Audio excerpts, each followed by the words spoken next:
Fungsi dan cara kerja dari meteran. Fungsi utama meteran yaitu untuk mengukur jarak atau panjang suatu benda. Cara kerjanya yang pertama, memakai meteran gulung. Diawali dengan jarak 0 meter yang dinyatakan tepat pada ujung pita meteran. Selanjutnya, posisikan ujung pita pada titik awal objek yang ingin diukur. Selanjutnya, tarik pita meteran hingga ujung atau titik akhir objek yang ingin diukur, pastikan posisinya benar. Keempat, sebelum mencatat, Anda perlu memastikan lagi bahwa pita meteran dalam keadaan tegak lurus. Apabila miring sedikit saja, akan mengubah hasil pengukuran. Yang kelima, catatlah sesuai dengan satuan yang Anda kehendaki, apakah itu menggunakan mm, cm, m, inch, atau feet. Fungsi dan cara kerja dari pH meter. Fungsi utama pH meter yaitu untuk mengukur pH, derajat keasaman atau kebasaan dari suatu larutan. Cara kerjanya yang pertama, siapkan larutan yang akan diukur keasamannya terlebih dahulu. Kedua, sebelum diukur, pastikan suhu larutan sesuai dengan suhu larutan yang telah dikalibrasi selanjutnya. Setelah itu, yang ketiga, cuci penutup elektroda menggunakan air dan keringkan menggunakan tisu. Keempat, masukkan elektroda ke larutan sampel yang akan diukur, lalu putar elektroda agar larutan menjadi homogen. Selanjutnya, teruskan dengan menekan tombol meas untuk mengukur. Sementara itu, akan muncul tulisan hold yang berkedip. Tunggu hingga tulisan hold yang berkedip ini berhenti. Setelah itu, angka pH akan muncul di layar. Pengukuran selesai dan pH meter bisa dimatikan.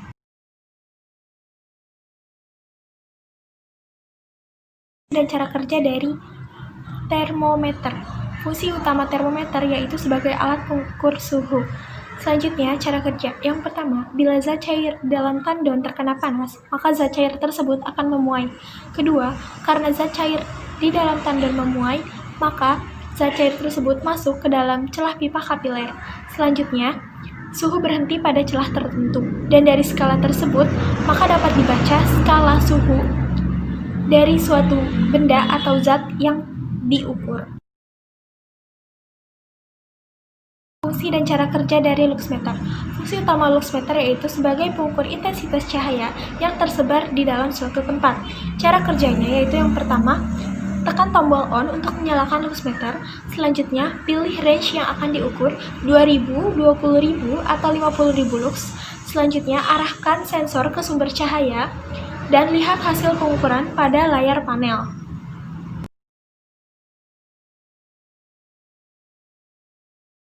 Alat planktonet ini berfungsi untuk mengambil sampel dari plankton tersebut. Nah, cara penggunaannya ini ada secara horizontal, terus vertikal, dan secara oblique. Nah, kita ambil contoh sampling secara vertikal, di mana ketika kapal berhenti, planktonet ini kita turunkan dengan kedalaman yang kita inginkan. Selanjutnya, setelah beberapa saat, planktonet ini kita tarik secara konstan. Nah, untuk mesh size halus itu digunakan 0,5 meter per detik. Nah, sedangkan untuk mesh size kasar itu digunakan 1,0 meter per detik.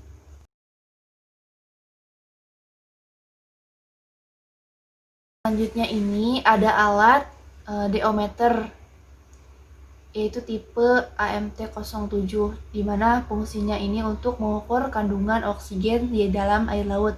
Nah, cara penggunanya itu siapkan alat diometer, lalu kita kalibrasi ke mode.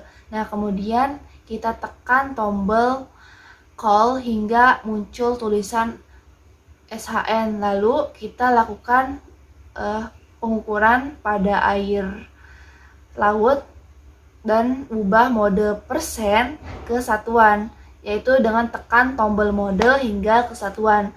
Nah, terus lakukan pengukuran hingga batas biru pada diometer tersebut. Nah, tunggu hingga angka stabil. Nah, setelah angka stabil, maka kita tekan tombol full, lalu lihat hasilnya.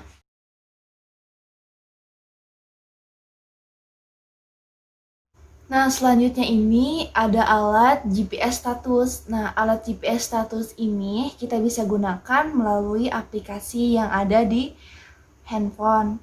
Nah, cara penggunaannya seperti ini. Fungsi dari GPS status ini adalah untuk mengetahui intensitas satelit, terus status lokasi, status baterai, dan kecepatan. Nah, sebelum itu kita harus menghidupkan data dan GPS terlebih dahulu agar GPS status ini tersambung di handphone. Nah, setelah itu kita install aplikasi di Play Store ya.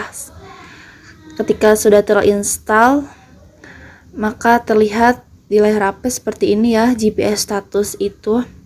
Nah, bisa langsung kita klik GPS statusnya. Sudah terlihat di layar HP bahwa di GPS status ini ada brightness atau status cahayanya seperti apa, intensitas cahayanya seperti apa, lalu altitude-nya, terus ada titik koordinat, terus ketinggiannya seperti apa.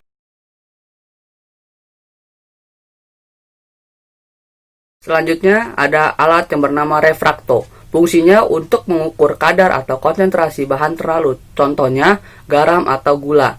Cara pemakaiannya, daylight plate dibuka dengan menggunakan ibu jari, lalu daylight plate dan prisma dibersihkan dengan aquadesk, kemudian dilakukan penyekaan secara satu arah dan bebas. Yang ketiga, apabila refrakto sudah lebih dari 3 bulan tidak dipakai, lakukan pemutihan sebanyak 10%.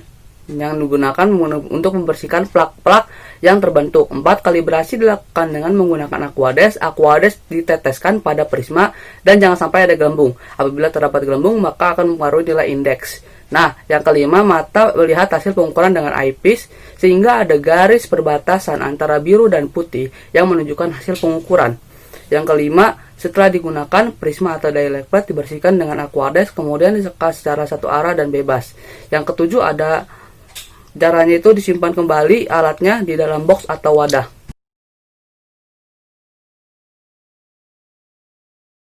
Anemometer fungsinya untuk mengukur arah dan tingkat kecepatan angin.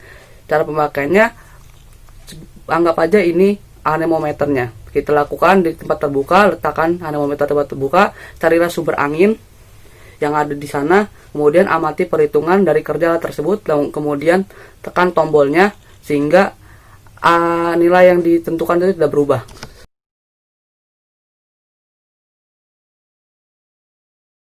Selanjutnya ada altimeter, fungsinya untuk mengukur suatu tempat atau area berdasarkan tekanan udara dan juga dari permukaan laut. Cara pemakaiannya, tempatkan altimeter pada posisi datar. Terus pastikan gelembung nivonya tepat di tengah lingkaran. Alat ini dilakukan di tepi pantai dan permukaan laut. Selanjutnya, atur jarum indikator naik turun pada posisi tepat di tengah dengan cara memutar tuas pengatur atau pemutar besar. 3. Atur jarum skala ketinggian pada posisi 0 meter dengan cara menarik ke atas sambil memutar tuas pengatur atau pemutar kecil. Yang keempat, pindahkan altimeter ke tempat atau lokasi yang akan diukur ketinggiannya. Alat ini mempunyai ketelitian 1 meter. 5. Cari ketinggian tempat tersebut dengan cara memutar atau mengatur jarum indikator naik turun hingga posisinya tepat di tengah. Baca jarum petunjuk skala ketinggian. Selanjutnya ada insect net atau jaring insekta. Nah, ini fungsinya untuk menangkap serangga yang ada di dalam. Cara pemakaiannya, anggap saja ini jaring insektanya. Nah, caranya mengayunkan jaring insekta ini ke tempat terbuka yang ada serangganya dengan cara membentuk angka 8. Angka 8 sambil Anda melangkah maju. Kemudian setelah mendapatkan serangga tersebut dimasukkan ke dalam toples yang berisi formalin agar serangga yang kita dapat tidak kabur.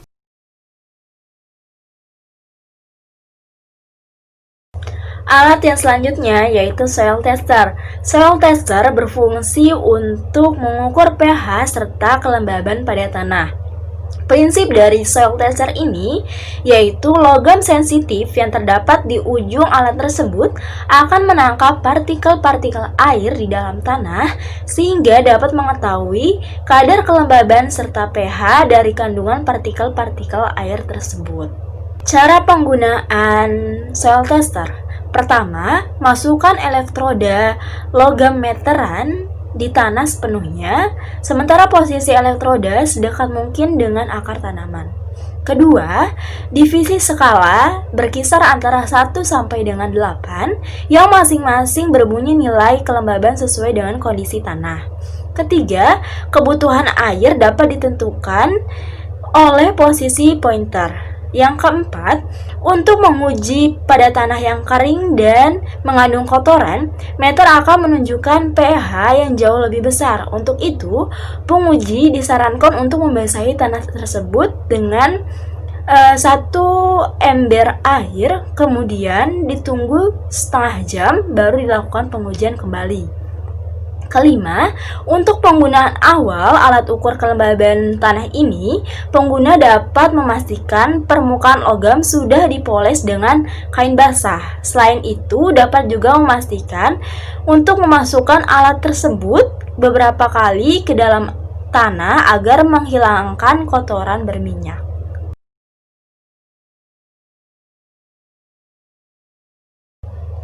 Loop atau kaca pembesar yaitu sebuah lensa cembung yang memiliki titik fokus yang dekat dengan lensanya. Fungsi loop yaitu untuk mengamati benda-benda kecil sehingga tampak menjadi besar dan lebih jelas yang tidak dapat dilihat secara langsung oleh mata. Cara penggunaan loop yang pertama yaitu letakkan objek yang akan diamati pada titik pusat dan titik fokus lensa. Kemudian, amati dengan teliti objek tersebut sehingga bisa menghasilkan bayangan maya, tegak lurus, dan diperbesar.